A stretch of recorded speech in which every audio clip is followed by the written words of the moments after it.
जय हिंद। आज जानेंगे गुप्त उत्तर काल के बारे में और वर्धन वंश के बारे में। ओके देन स्टार्ट करते हैं। 7 नंबर टॉपिक है आज का। 1 नंबर क्वेश्चन बोल रहा है, थानेश्वर में वर्धन वंश पुष्पबुद्धि वंश की स्थापना किसने किया था? तो पुष्पबुद्धि वर्धन ने किया था। ओके देन आगे मिलाने के लिए बोल रहा है, तो देखते हैं। क्वेश्चन बोला गया है इसकी राजधानी के बारे में जानना है। ठीक है, वर्धन वंश की राजधानी कहाँ था? तो वह था थानेश्वर। मौखरी की राजधानी कहाँ था? कन्नौज। वाकाटक की राजधानी कहाँ था? पुरिका। मैत्रक की राजधानी कहाँ था? तो वल्लभी। ठीक है, इस सब की राजधानी यहाँ था। 3 नंबर क्वेश्चन बोल रहा है, वर्धन वंश के संस्थापक कौन थे? तो पुष्पभूति थे। वर्धन वंश के संस्थापक पुष्पभूति थे। मौखली वंश के संस्थापक कौन थे? तो मौखली वंश के जो संस्थापक थे वो थे ईशान वर्मा। कौन थे? ईशान वर्मा। वाकाटक वंश के संस्थापक कौन थे? तो वाकाटक वंश के संस्थापक थे विंध्य शक्ति। मैत्रक वंश के संस्थापक कौन थे? तो मैत्रक वंश के संस्थापक थे भटाक। ठीक है, भटाक। 4 नंबर, कदम राज की स्थापना मयूर शर्मन ने की थी। उसने अपनी राजधानी बनाई कहाँ थी? तो मैत्रेयी या बनारसी को बनाई थी, मतलब बनवासी को बनाई थी। ओके देन 5 नंबर, निम्नलिखित में वह अंतिम बौद्ध राजा कौन था जो संस्कृत महान विद्वान और लेखक था? तो हर्षवर्धन था। हर्षचरित किसके द्वारा लिखी गई थी? तो बाणभट्ट के द्वारा लिखी गई थी।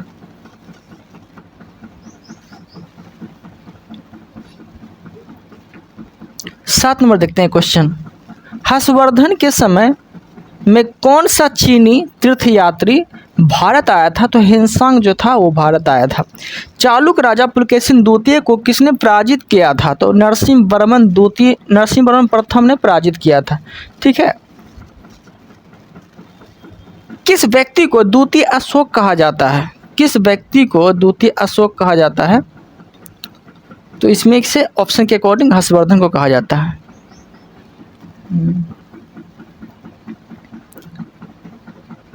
बाणभट्ट सम्राट की दरबारी कवि कौन थी? तो हर्षवर्धन थी। ठीक है, बाणभट्ट किस सम्राट की दरबारी कवि थी? तो वह हर्षवर्धन की दरबारी कवि थे। ठीक है, 11 नंबर क्वेश्चन बोल रहा है, हर्ष एवं पुलकेशिन द्वितीय के मध्य हुए संघर्ष की जानकारी कहाँ से मिलती है? तो ऐहोल अभिलेख से मिलती है। 12 नंबर क्वेश्चन है, प्रतापशील हुनहरिन केसरी महाराजा धीराज नामक उपाधि निम्न में से किसकी थी? तो प्रभाकर वर्धन की थी। 13 नंबर क्वेश्चन है, सम्राट हर्ष ने अपनी राजधानी थानेश्वर से कहाँ स्थानांतरित की थी? तो कन्नौज स्थानांतरित की थी। सकलोत्रापथनाथ किसे कहा जाता है? तो हर्षवर्धन को कहा जाता है। हेनसान ने किसे शिलादित्य कहा था? तो वह हर्षवर्धन को।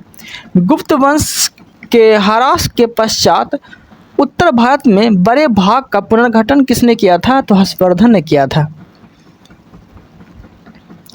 बंगाल का कौन सा शासक हर्ष का समकालीन था? तो शशांक था। ओके, 18 नंबर देखते हैं, चालुक शासक पुलकेशिन द्वितीय ने किस नदी के किनारे हर्षवर्धन को परास्त किया था? तो नर्मदा नदी के किनारे। हर्ष के शासनकाल में उत्तर भारत का सबसे महत्वपूर्ण शहर कौन सा था? तो कन्नौज था। हर्ष की जीवनी किसने लिखी थी? तो बाणभट्ट ने लिखी थी। मतलब हर्षचरित के लेखक बोलेगा तो बाणभट्ट। ओके, 21 नंबर क्वेश्चन है, हर्षवर्धन ने अपनी धार्मिक सभा कहाँ किया करता था? तो वह क्या करता था? प्रयाग में। हर 5 वर्ष में क्या करता था? वर्धन वंश की राजधानी थानेश्वर किस प्रदेश में स्थित है? तो वह है हरियाणा में। हर्षवर्धन की बहन राजश्री का विवाह किसके साथ हुआ था? तो मौखरी नरेश ग्रह वर्मा से हुआ था। ठीक है,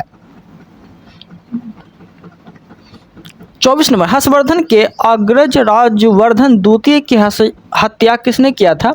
तो गौड़ नरेश शशांक ने कर दिया था। ठीक है, राजवर्धन की हत्या किसने किया था? शशांक ने कर दिया था।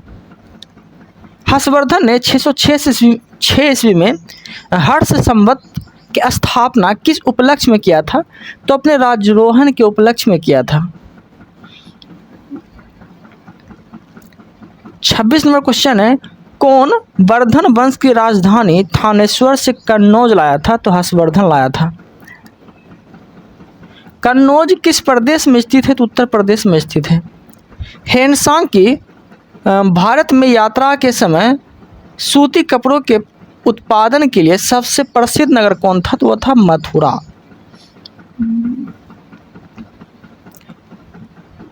बाणभट्ट जो कवि थे वो निवासी कहाँ का था? तो थानेश्वर का निवासी था। नागानंद के रचनाकार कौन थे? तो हर्षवर्धन थी। सम्राट हर्षवर्धन ने 2 महान धार्मिक सम्मेलन का आयोजन किया था, कन्नौज और प्रयाग में। नागानंद रत्नावली एवं प्रियदर्शिका नाटकों के रचनाकार कौन थे? ठीक है, तो हर्षवर्धन थे। ओके। गुर्जरों को किस शासक ने पराजित किया था? तो हर्षवर्धन ने पराजित किया था। आज भी भारत में हिंसा को याद करने का मुख्य कारण क्या था? तो यह सीयूकी की रचना किया था। किसने किया था सीयूकी की रचना? तो हेनसांग ने किया था। 35 नंबर क्वेश्चन देखते हैं।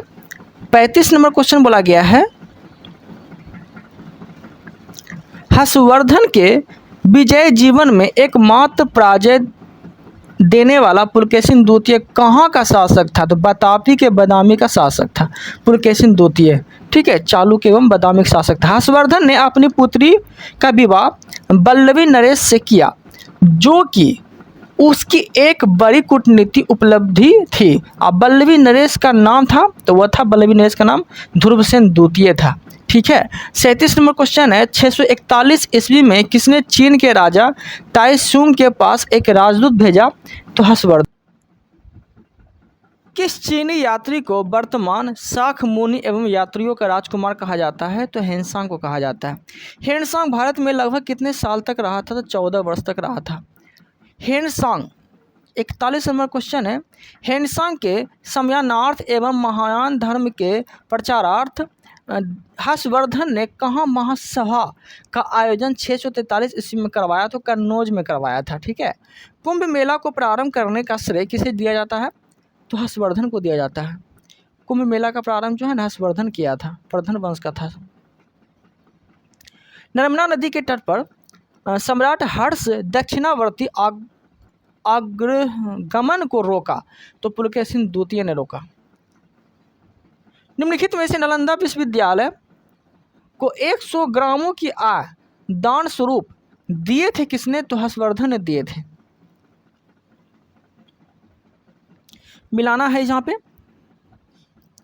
हर्षचरित और कादंबरी ये लिखा किसने था? तो बाणभट्ट ने लिखा था। नीति शतक, श्रृंगार शतक, भक्ति शतक ये किसके द्वारा लिखा गया था? तो भर्तृहरि द्वारा लिखा गया था। ओके। सूर्य शतक ये किसके द्वारा लिखा गया था? तो मयूर द्वारा लिखा गया था। प्रियदर्शिका, रत्नावली, नागानंद ये किसके द्वारा लिखा गया था? तो बाणभट्ट के द्वारा लिखा गया था। निम्नलिखित में से कौन हर्षवर्धन के दरबार में संबंध नहीं था? तो वह कालिदास। 47 नंबर क्वेश्चन है, हर्षवर्धन ने जो कथन बताना है, हर्षवर्धन ने किसी नवीन शासक प्रणाली को जन्म नहीं दिया। बात सही है? सही है। और बोल रहा है हर्षवर्धन ने गुप्त शासन प्रणाली को कुछ संशोधन के साथ अपनाया था। ठीक है, दोनों सही है, मतलब आर ए की व्याख्या करता है, दोनों सही है।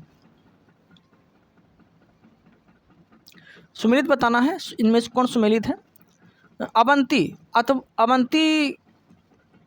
जो था, मतलब हर्षवर्धन का, अवंती का प्रधानमंत्री कौन था? हर्षवर्धन का प्रधानमंत्री था। ठीक है। सिंहनाद कौन था? तो महासेनापति था। कुंतल कौन था? तो कुंतल जो है सेनापति अश्वसेना था। ठीक है, इनमें से सभी सही है।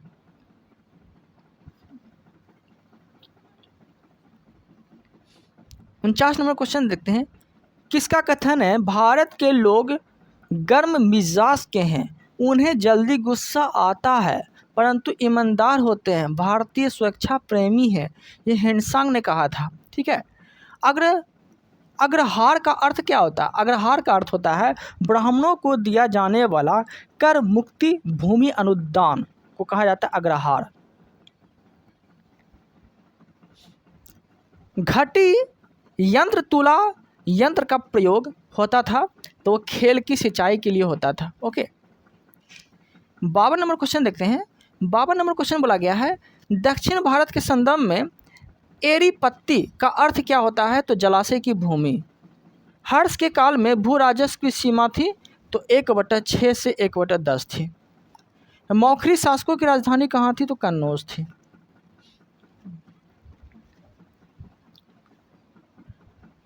पचपन नंबर क्वेश्चन है सियूकी नायक मतलब सियूकी नामक यात्रा विवरण निम्नलिखित में से किससे जुड़ा है? तो ह्वेनसांग से जुड़ा है। ठीक है। किससे जुड़ा है? तो हेनसांग से जुड़ा है। ओके देन इस वीडियो में इतना ही। मिलते हैं हम लोग